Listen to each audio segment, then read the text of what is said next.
So hi to everybody at the Aerospace Village and dialing in for our panel where we're going to be talking about the hacker community and ISACs. I'm Pete Cooper, the director of the Aerospace Village, and I'm going to be hosting for the next 50 minutes.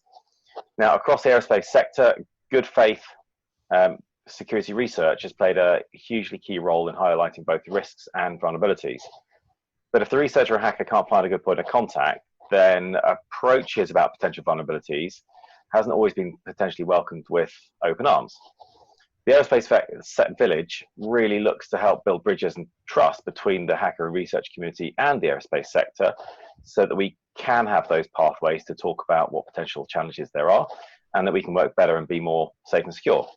ISACs are seen often as a key point of contact for researchers and hackers who want to reach out if they think they found an issue, but also struggle potentially with reaching the vendors. So how best do we create those relationships across hackers and ISACs to learn the lessons of the past and build the trust that we need? To see what's worked, what hasn't worked, and what we can do going forwards, it's fantastic to have just the right people to talk about this. So on the panel, we've got Erin Millar, who's VP of Operations for the, I think fair to say, newly minted Space ISAC, and soon reaching IOC this year. We've got Jeff Troy, who's President and CEO of the Aviation ISAC. We've got Ken Munro, partner and founder of Pentest Partners and also Carpool Karaoke today. And then Matt Gaffney, who is Managing Director of BSSI, who actually has an aviation backdrop in his photo. So I'll pass over to you for short introductions and then we'll get on to the panel. So Erin, over to you first. Hey, good day everyone. Glad to be here. As Pete mentioned, and thank you Pete for that great intro. We are a new ISAC. I came to the Space ISAC actually from a public-private partnership background. So I've been working to bring together the commercial sector and the public sector for some time, several years. Traditionally just working in rapid prototype development and ideation brainstorm sessions to generate solutions, in particular for the warfighter. So that's more of my background. Very excited for the future of the Space ISAC, and I've been working for about over a year, about 18 months or so, to stand up the Space ISAC and get it towards the initial operating capability that we need for the sector. Thanks, Erin, and looking forward to seeing where it goes. And then over to Jeff. Thanks, Pete.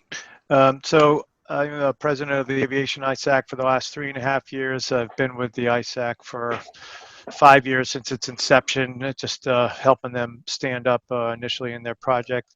I'm also on the board of directors of the National Defense ISAC, and I also work for General Electric Aviation.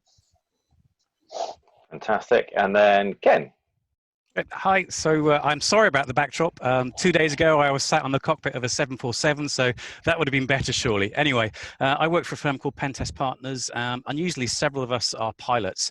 I'm not a very good pilot. I'm the guy who landed at the wrong airfield once, but we do have a keen interest in aviation. And for the last couple of years, we've been working on decommissioned airframes, starting to understand how the networks work and how the security of airplane systems fits together. Fantastic. And then last but not least, Gaffers, or Matt. Hi everyone, Matthew Gaffney. I am the Managing Director of BSSI UK, where I work with multiple clients across various sectors, but I have worked several years at the airline or operator level, working with the entry into service of new E-enabled aircraft. So coming across challenges and obstacles in the entry into service of aircraft and basically doing assurance across the whole piece. Fantastic, and great to have you all, and it's a great spread of experience across the entire panel. So I'm going to start off with Ken, and you've been working with ISACs across various sectors for quite a long time now. So finding vulnerabilities, potentially not getting much out of a vendor, and then working with the ISAC is fairly common for you. So from your perspective, from what you've seen, how do ISACs fit into the picture for researchers and hackers? Yeah, I find actually ISACs make a really good set of connections for us. So if you read our blog many times over, you'll see that when we find a vulnerability, often it's not the vulnerability that's the story, it's how the vendor actually responds and interfaces with a security researcher that makes the difference between a really smooth, seamless, and a straightforward vulnerability disclosure process through to being a bit of a train wreck, frankly. And I find that the work we've done with ISACs over the last few years has really smoothed that process. Typically, when we're working on, I don't know, embedded components, maybe in IoT, you find something and the vendor just doesn't listen. They don't get it. They don't understand. But you tend to find different problems in organizations that perhaps a member of ISACs because they're just so big.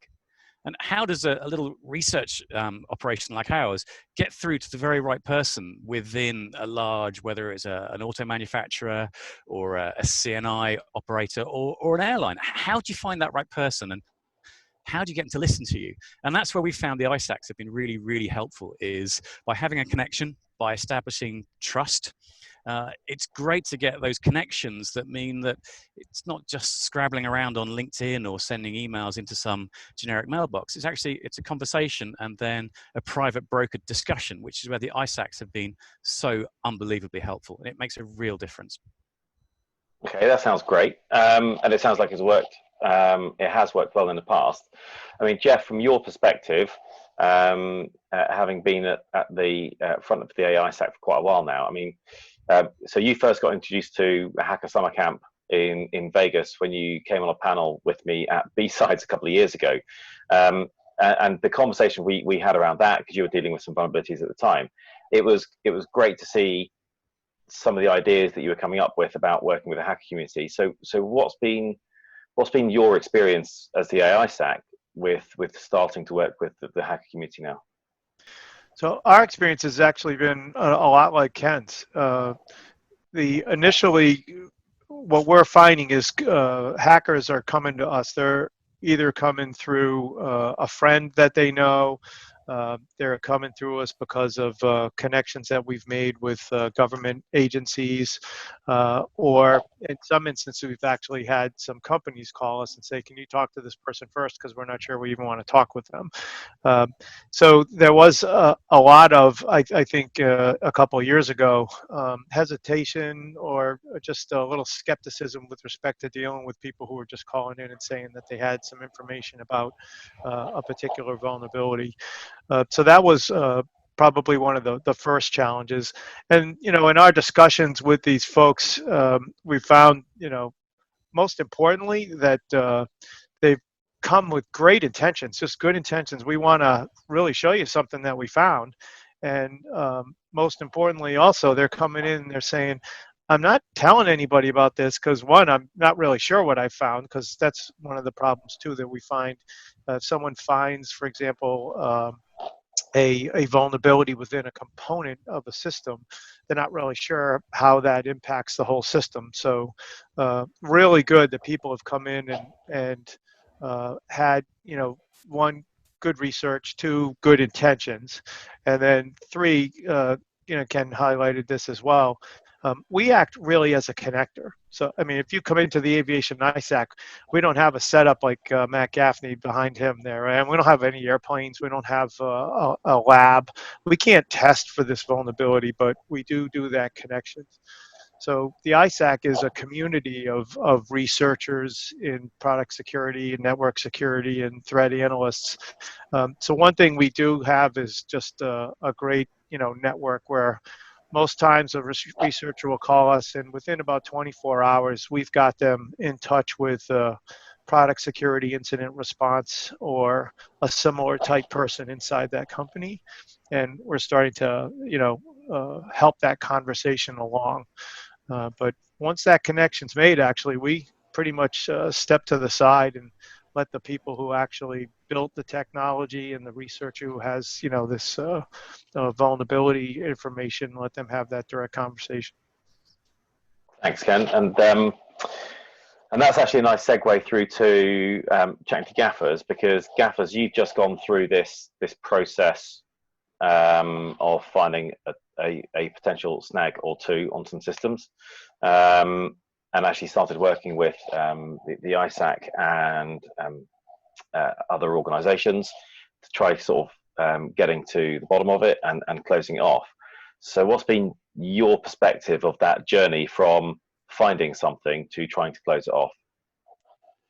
Yeah, so I was writing a paper about some of the things I had seen, and I was curious about how much detail I could go into without causing alarm, distress, or basically overstepping the boundaries. Through the community, I reached out to the Aviation ISAC to get some advice. And one thing I noticed was within 24 hours, I noticed the hits on my LinkedIn profile just exploded. It was just full of people from all sorts of manufacturers. And it was in stark contrast, really, with similar interactions which I'd had whilst I was working at the airline, where maybe a week later you get a response, and the response was very, very tepid indeed. So that was really the first difference I'd noticed in going through the Aviation ISAC. The second time round, the official vulnerability disclosure procedure had been developed at manufacturer's level, again, I think with help from the Aviation ISAC. So we decided to use that mechanism. And although the initial holding response was quite quick, it was about a working day in response, the actual full response took 4.5 weeks. And that was because I was chasing, which I thought was a little bit slow myself. It wasn't a highly technical issue. It was quite simple. And the response was no different from the first time I went through disclosing a vulnerability with a manufacturer. Basically was the scenarios and the hypothesis are not credible, therefore there's no vulnerability, which is a very strange opinion to have, really, on risk management myself. But I rebutted with some comments from the initial for the official response, and they were left unanswered until eventually I got to "this matter is closed" email, and that was it. So the difference, I suppose, the outcome was very similar, but I would say the initial response was much better, because the first time I went through this, it took several months to get to any kind of satisfactory resolution, which it wasn't in the end. Really, it was only a halfway house. But with the Aviation ISAC going through the official process, it took weeks instead of months. And thanks for that. And I want to come to Erin in a second, but can I just go for a straightaway follow-up question to Jeff on that, which is, if on the one hand you've got a researcher such as Gaffers who's saying, I think I've found something, but the response from the manufacturer, the vendor, is, well, actually there's nothing there, but we can't really tell you there's nothing there. With the ISAC in the middle, and you're funded by the manufacturers, how do you reconcile that? That's a great question, and I think it's kind of like that great abyss that is so hard for us to get across. So when you have a researcher who has information and they believe that this is a vulnerability, particularly one that needs to be addressed, as I said, we can't validate it. I don't have the equipment. I don't have the specialists to be able to do that. The best I can do is get you in touch with the right people who do have it, and hopefully through the relationship builds that have happened over the years, that there'll be a good exchange there. When you get to a situation where the process has been completed and the manufacturer is not validating that vulnerability has any impact, I think it is an extremely difficult situation at that point in time, because you've got someone, like Gaffers, they've got an incredible mindset, right? It's, hey, I'm challenging things that people are saying are secure, and I am not sure, that this is because of something that I've found. And that is what I think is the treasured trait of every security researcher. Their ability to dig in and try and find a way around a system that someone said there's no way around is what leads to the great security research that we have. The unfortunate part is that if someone has tested it against that system and they know why it doesn't work and they don't want to pass that information over back over to the researcher, then you have this gap, because the researcher's mindset is, hey, I think this is great. You need to show me how come. And there's now you have that question of, well, where does my intellectual property and my security controls stop, in respect to trying to protect them, and where does the research information kind of come together? How do we meet in the middle there? And that is something that I think is going to take some more time in terms of that conversation, and how much people are willing to, manufacturers specifically, are going to be willing to share in that area. There's been a lot of great work. Pete, you've done a lot of work trying to bridge the discussions between these communities, and we've seen pretty much a community that really wasn't talking to researchers at all, really starting to embrace them now and have a lot more conversations, which has been good for both. I think the researchers are finding out, hey, these are good people trying to secure really high technology, and the companies are saying these are really good people who are trying to make sure that technology is well secured, and they haven't found a way. So this is all good in my mind, in that the process of building trust takes a long time, and I think things are moving in the right direction, and it's these types of conversations, these environments, the village, these things that are happening that are going to continue to bring together the parties, and try and close that gap of when you have these types of situations, in terms of what the manufacturers will be willing to share in terms of information with the researchers. Thanks, Jeff. And yeah, that makes that sort of brings it around nicely to probably the newest ISAC on the block in the aerospace sector, which is Erin and the space team. I mean, Erin, all of the conversations that have been sort of like going on there, with the challenges and the opportunities that the aviation that ISAC has gone through, and Gaffers and Ken as examples of the researcher and hacker community.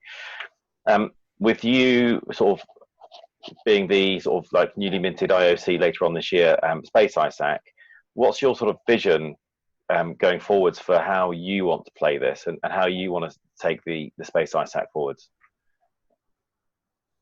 It's muted.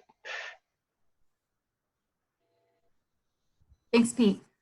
I think since Space ISAC is new and we have sort of a clean slate here, then there's a lot of opportunity to leverage the lessons learned. There's almost like a legacy of how ISACs operate, and some things good, some things bad, and we want to make sure that we fully explore and understand what we can do the best.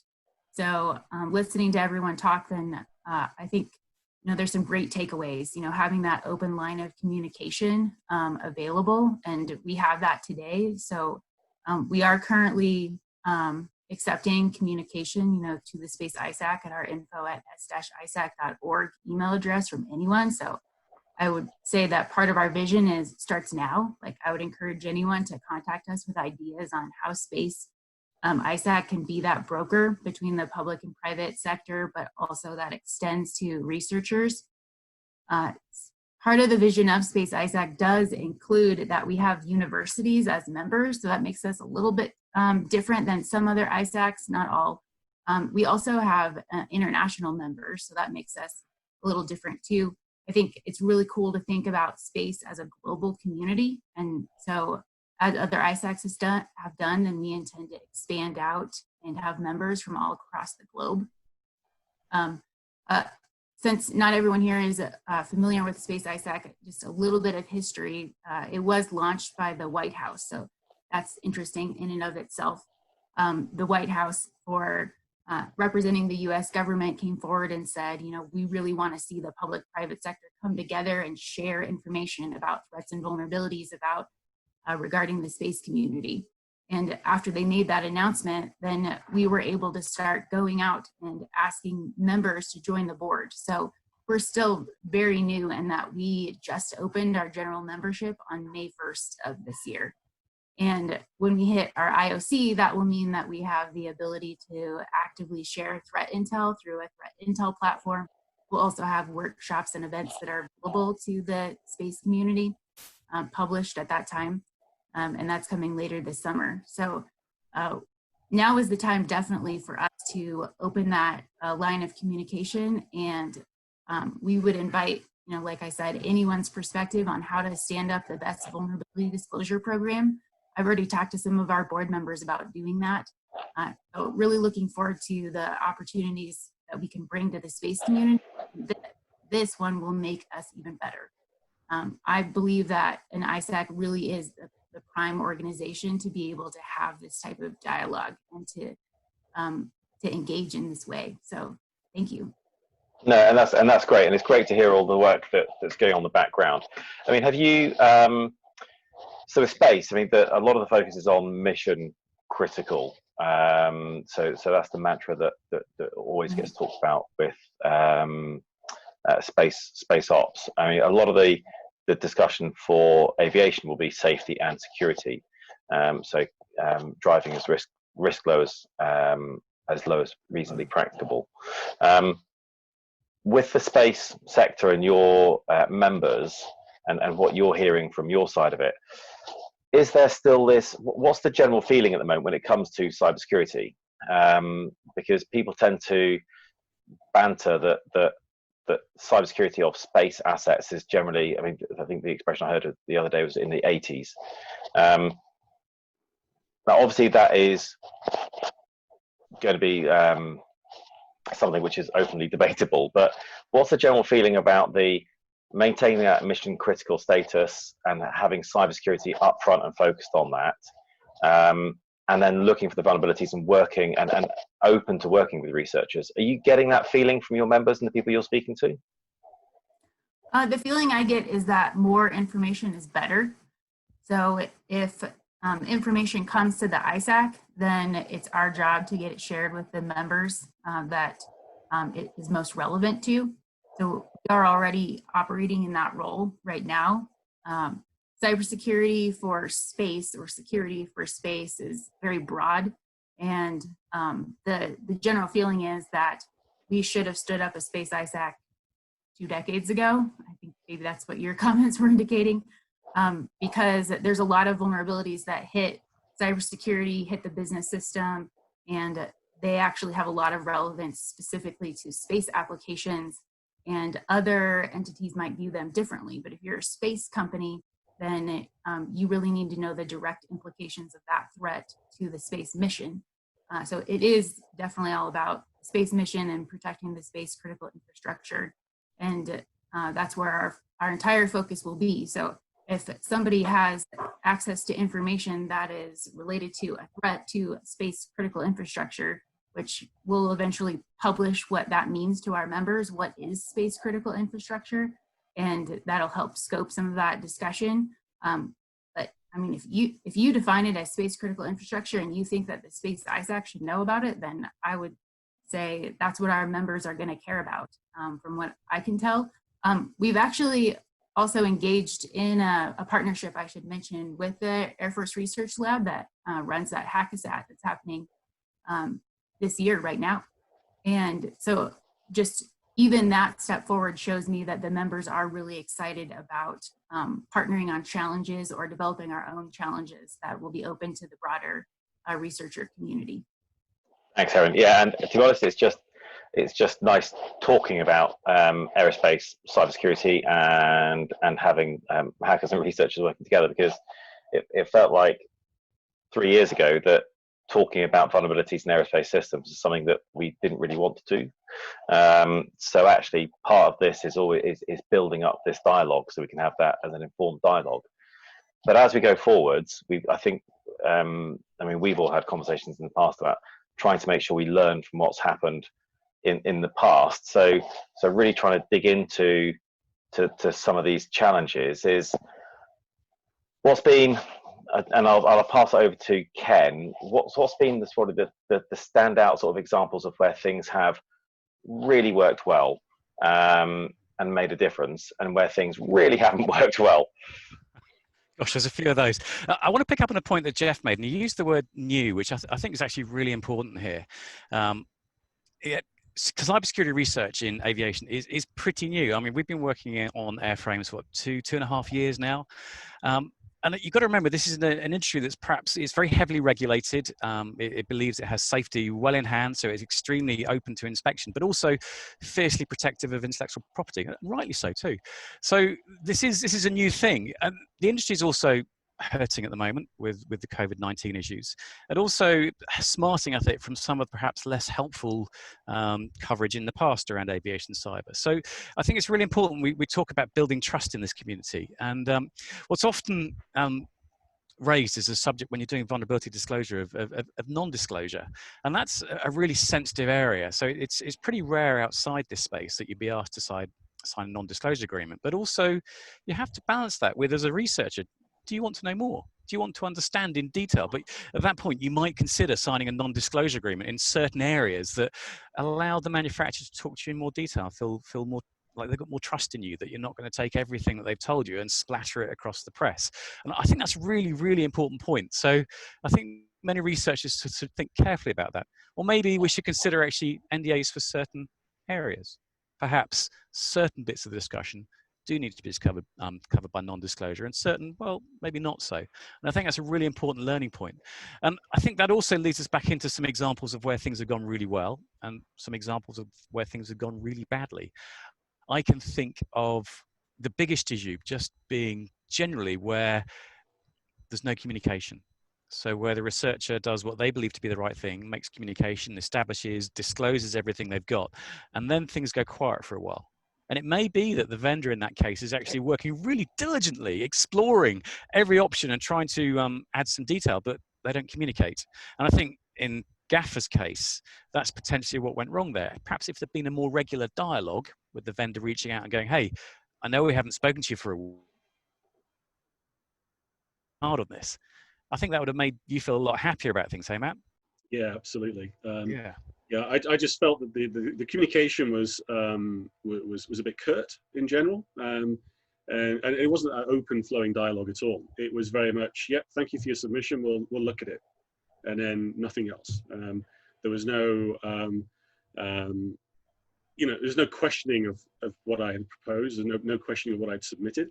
It was just that, yeah, we'll take it away and look at it, and that was it. It was just. And then when I chased them for an update, it was like, oh, here's the response. There it is, that's it. And, annoyingly, with my work at the operator level, I actually knew a lot of these people anyway. It's not like I've never actually met them in person. I have. So to not have that level of trust, I think, is really disappointing. And it is something where I think, the whole industry, researchers and the manufacturers could really improve. And a good example of that. So, compare us to where we were perhaps a year ago with DEF CON and Black Hats in 2019, which was perhaps partly a difficult time for the aviation cyberspace.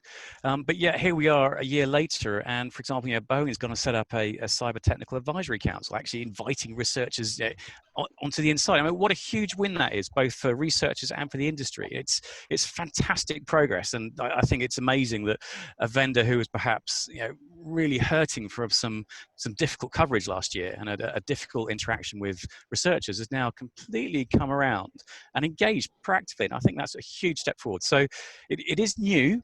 It is new to the industry, but yes, it will take time, but trust is being established. Yeah. I mean, Jeff, do you want to come back on that? Yeah, I just actually took down a note here because I want to make sure I share it with all the members across the ISAC. And what I wrote down basically is a vulnerability disclosure program does not equal a link on a website. And I think that's really important point here, right? Yeah. I mean, we've got all these companies out there who are now, making it easier for them to be contacted, but it doesn't end there, right? So I got your submission. I need to have that conversation. I need to engage, with this researcher. And I think that's just a really important point. I'm really glad you brought that up because that's a part of the maturation process. Okay, the door's there, but if you don't answer the door and welcome the people in for the conversation, then, it's kind of an odd relationship. They're just standing on the front step, right? So we need to bring them in the living room and sit down and have the conversation. Yeah, make I them feel think that, valued because yeah, researchers spend their own time, their own money, their own efforts, doing this, and it's great when we feel valued, and we can help. The aviation industry can benefit from what we do. It's just that level of value and interaction makes such a difference. and actually, if you look at if a researcher and a hacker finds something and then tries to approach and do the right thing in talking through good faith research and saying, "Here, I think there's an issue here," a lot of the risk is really on the researcher. It's not really on the manufacturer. So a lot of that effort, I think, really has got to come from the vendor to say, we're open and we're willing to engage in all of this. Jeff, one of the areas that I think is quite contentious in security research in aviation is the subject of non-disclosure. I mean, where does the ISAC sit on that? So, great question. Really, the issue with the non-disclosure is that if you sign a non-disclosure agreement with someone, there's still a risk that they're going to violate the non-disclosure agreement. And although there's recourse if someone violates a non-disclosure agreement, what you wanted to keep protected from being publicly disclosed ends up getting out there. So this is, again, a matter of trust. And I think, and you've seen this, Ken, because you have a company that does pen testing, right? Not every company wants to hire every pen tester. And, that's one of the problems. It's like they're looking a lot of times for companies that, hey, have you worked with these guys before? Have you worked with these pen testers? Do you think they do a good job? Will they, actually hold your intellectual property close? Those are the types of questions that I'm sure you've had grilled right as you walk into different engagements, and that is one of the problems, particularly for newer researchers, because it's like, well, what if you don't know me, right? I've still got great research. I'm a very trustable person, but we just don't have a history yet. And that is a situation where I think it may be solved by the community building itself up. As the community builds itself up, other researchers who do have let's call it street cred, right, out there, they're able to vouch for people who have come in, say, well, I've worked with that person, I know that person. Those types of trust building activities, I think, are going to have to happen to support the idea of entering into an NDA with a new researcher. There are lots of benefits as well, I found, of maybe very, very specific non-disclosure agreements, is it means that the airlines or the manufacturers can actually bring you and show you things that you weren't able to see through your research. And I've been involved in that and was invited to a factory tour where we were showed things that we couldn't talk about in public, but it allowed the dots to be joined. So we understood why certain issues were mitigated in a certain way, but we couldn't possibly talk about in public. I mean, can I just, we've got to be, I just want to unpick some of the language, because when we talk about building up and using street cred and things like that, I mean, surely we need to get to a position where, irrespective of who is bringing it up, if it's being brought up in good faith and being engaged on good faith, whether somebody's got street cred or not, we've got to make sure that they are listened to, because if we go to the safety critical aspect, or from the space perspective with Erin and her team from a mission critical aspect, if anybody brings up a potential safety issue, then the safety management team are beholden to listen to it, irrespective of who it is. So surely we've got to go for the same perspective when it comes to researchers and them trying to flag issues. It shouldn't be I don't feel there should be a gate of entry of credibility or not. It should be, we've just got to have that dialogue, and they've got to be able to reach people. Gaffers, you're nodding a lot. Well, yeah, because I mean, I get a lot of imposter syndrome in this industry, because I'm not a pen test. I'm not like Ken. I don't spend my life reverse engineering IoT and doing all this kind of stuff. I was just doing information assurance on behalf of my client and found these things. And yeah, I'm like I said, I'm not a pen tester. I'm not I haven't really called myself a researcher until recently, when I kind of thought to myself, well, yeah, I'm actually doing things in my spare time, looking at things using open source documentation, et cetera. And yeah, I suppose I am a researcher, but I never really thought of myself that way, especially when I did these disclosures. So yeah, the bar has to be not your cred. It has to be, you're coming in with an issue, and you, like you said, we're doing it in good faith. I mean, Erin, from your perspective, and how you're building out the Space ISAC team, are you looking at the structures and processes of how you can potentially engage in this way to try and make sure these doors are fully open? Yes, so I've started the conversation with the current members of the Space ISAC.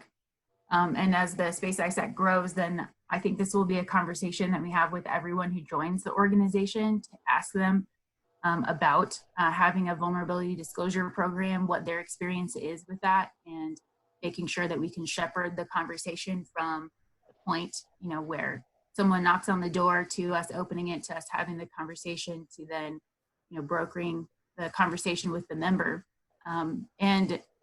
I think the only way to really do that is to, like I said, talk to members when they join the organization about their perspectives on this, because otherwise you don't have a cultural adoption of it. Because that's really, from what I'm hearing from everyone, then that's what this is all about. And that's great for me, because that's the kind of stuff that I love. Like when I did design sprints with the private sector and the government, then that was all about changing culture. And so shaping culture is mostly driven by conversations and introducing new ideas and then kind of testing them. So I think that's what we'll be doing in the Space ISAC, is if someone knocks on our door, then someone has to realize that if they knock on our door right now, then it's the first time it's ever happened. But we're willing and open to walking the path with them and having the conversation with the company or the member that has the vulnerability that they're approaching us with. And I'm just going to pick up though, because culture, yeah, massively important, but with both aviation and space, as has been previously mentioned, it's massively highly regulated. So regulators are there for both safety and security. And last year there was a massive step forwards where, for example, ICAO, which is the UN body for aviation, actually has a line in their cyber strategy now, which says that states must give adequate protection to good faith security researchers, which is great. So from a very top level at ICAO and the UN, this is sort of being recognised and hopefully will filter down. But what's the relationship like with, for example, the regulators in this space? Because this is a safety critical industry. If a researcher is flagging potentially a safety critical issue, who really gets to decide whether it's safety critical or not? And from Erin, from your perspective, is there that structure yet in, or as you would see in the space sector? Mm-hmm. So obviously the space sector is regulated, but it's not as regulated as it could be and maybe will be in the future in terms of cybersecurity. So I think the Space ISAC, part of the intention of standing it up is to promote dialogue with prospective regulators.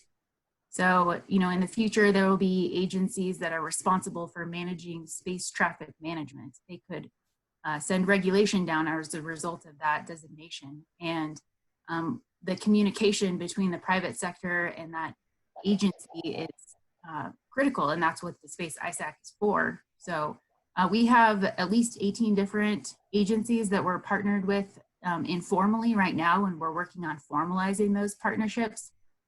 So I believe there's a lot of opportunity for the interactive dialogue. We are seeing it today with certain agencies contacting us and asking for information to be shared, and both ways. So they share information with us, and as we're able to, we share information with them. And hopefully, and you can tell us how this goes potentially, whether yourselves can be an advocate of why good faith security research and working with the research community would be good across the space sector. I mean, from what you're talking about there, it sounds like that you're going to be quite well at the forefront of that as the Space ISAC. Going back to the regulator perspective from an aviation side, Jeff, from the aviation ISAC perspective, if somebody comes to you with something that you think could be a safety critical issue, do you deal with that differently compared to if it was an issue on a non-safety critical system? No, we really don't. So what we do is, again, we don't have the capacity to validate whether or not it is a safety critical issue or not. I mean, there may be an assertion from the researcher that it is, but we don't have the ability to make that conclusion. So we're going to be providing the information by linking the researcher up to the manufacturer and letting them go through that process. Uh, if it's a safety critical issue, the manufacturer may be required under their regulatory requirements to actually make a report to their regulator as to what the particular issue is and then how that's going to be resolved. So there's a whole body of governance over the manufacturers to have to make those types of notifications. And there are also lots of other front doors that the researchers can use, for example. So DHS has a front door for researchers. I don't think the FAA has a front door for researchers. I mean, Ken, have you seen the different pathways that have been used? Yeah, so we haven't struggled so much recently, and I think that's partly because we've had access to the ISAC and who know who to ask or can make a subtle introduction if required. But I have seen other researchers, publishing on Twitter saying, "Has anyone got a security contact at X?" And that's a really difficult way of. I think sometimes it draws attention, sometimes it's unhelpful, and I don't know if that's the most constructive way, but it does reflect a lack of ability of the industry to receive researchers. So I'd say to researchers, try a bit harder, but I'd also say to the industry, listen a bit harder and make it a bit easier. Well, that sounds like quite a good segue to start wrapping up. So gaffers, have you got sort of like final thoughts that you want to sort of, having been talking about this for a while now and having gone through it yourself, have you got sort of like some wrap up thoughts from yourself? Yeah, I mean, so from a airline perspective, a lot of the cybersecurity controls are come down to the airline as recommendations. So when you look in all the documentation and the regulation paperwork, there's nothing that says you have to do this. They're all recommendations, and a lot of the documentation, they will, dedicate 95% or more of the words towards non-cyber stuff, and there's a tiny little bit at the end about, well, think about doing this. And I think that and the manufacturers as well, they will provide their own recommendations of security controls to put in place. But then there's a disconnect because the manufacturer will have done their risk assessment. They will know what the risks are, produce recommendations for the operator to implement, but then the operator implements them with no way of assessing their quality, because there's that disconnect between the risk assessment which the manufacturer's done, which is obviously secret, and the work that the operator does. And I think that there's something in the middle there that's missing, and it could be the regulator, it could be the ISACs. I don't know, but I think there's a better way we can do this, everyone. So really although there might be one front door for the researchers, it's all of the network of communications and information sharing behind that also challenges remain. Mm-hmm. Yeah. Okay. Ken, you were very pithy earlier, so I'll give you one last chance. So I think one key point is security research is happening in aviation more and more. Partly on the back of COVID-19, airframes are being retired. I was offered an entire operational 747-400 that lasted a month ago for $200,000 just this week. Okay, I didn't have engines, but everything else was intact. Plug it into ground power, the whole thing works. So yeah, 200 G's is a lot of cash, but it's starting to come into the price range of research firms. So more and more research is going to happen. So now's the time to take the opportunity, engage with researchers, make it easy to interact with them, and let's step up. Fantastic. And then I'll come across to Erin for yourself next. Yeah, so I think the way forward for the Space ISAC is to take the advice and the lessons learned from this group in particular and others. I've talked to some other ISACs as well out there to get insights and perspectives on how to do this the best. Space ISAC does have some interesting things in its future. We will in 2022 have a vulnerability lab. So that may bring in a different dynamic to the space ISAC and open some great opportunities to do testing of vulnerabilities. Definitely don't want to have anyone leave thinking that just because it's in space doesn't mean it can't be hacked. So we're really looking forward to the future and engaging the researcher community, and hope that someone actually reaches out and shares their ideas, because I really want to read them and follow up. So I'll drop the address that I gave before, info, info at s-isac.org. Feel free to hit me up. Thanks. No, and I think we all look forward to hearing about your ISE coming up, and look forward to how you take it forwards, and being there to help you and the community as it goes forwards.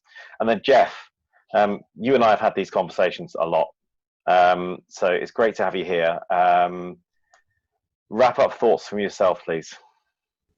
So I think something that Ken highlighted is just critically important, right? I mean, the fact that people, particularly because of COVID-19, can now get more access to equipment, that is going to absolutely open up more research being done on planes. So that fact is critically important. And the other thing, I think it's been a theme through the whole conversation we've been having here, is that communication and building bridges is just critically important between the community and the industry. And so as we continue to strengthen that that bridge and have more of those conversations and good exchanges, again, I think people are just going to continue to see that on both sides of the equation here, there's just really good, smart people who have common ground with respect to safety in the industry. And keeping that conversation open and that mindset open is going to help these great ideas get passed back and forth, and just make the whole industry more secure. Thanks, Jeff. And thanks to all of you. I think it really shows from all of the themes that have been picked up that actually there is no straight path to building trust across such a diverse group of stakeholders. There is no one right answer for how best we can help the researcher and hacker community work with industry. But the one thing we do know that will help is conversations like this, learning from each other, and actually trying to positively engage across all of those different stakeholders, and have a good drumbeat of communication, so that when people are flagging things up, but then it's actually a good positive engagement all the way through, and that's the way we learn, all of us together, and that's the way that we can help the industry be safer and more secure. So I just want to make a huge thanks out to all of you. This is in the heart of the envelope of exactly what the Aerospace Village is about, to try and help build bridges and the community around such a great topic. Please stay safe, and look forward to chatting with everybody on Discord straight after this for about an hour. Thank you very much.